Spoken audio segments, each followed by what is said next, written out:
You've probably heard the concept about hire slow and fire fast.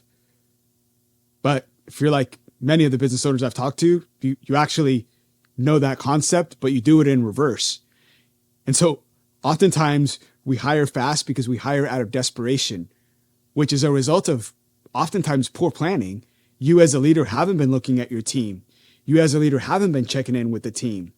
And so now you're in a situation where you're desperate to hire somebody. So making sure that you have clarity on when you need somebody, you have clarity on what those roles are going to be, allows you to slow down the interview process. It allows you to do multiple step interview, a phone screen, a couple of in-person interviews. You're checking on your references. So really take your time to hire a team member to ensure that they're going to be a good fit for your company, not just that you're hiring a body that can fill the role that you need, or that may be able to fill the role that you need. And from the fire fast piece, it doesn't mean that if they're not getting it, they get fired right away.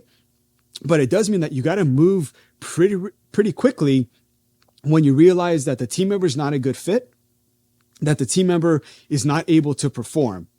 Very often we hold on to team members for far too long, again, out of desperation, because we're afraid that if we fire that team member, who's going to fill their schedule? Who's going to show up to work for them? Who's going to take on their responsibility?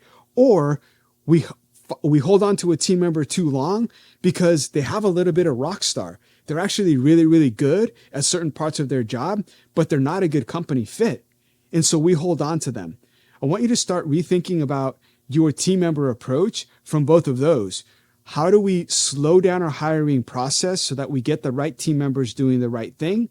And how do we offboard quickly so that we can move with comfort and with speed to where we want to head next?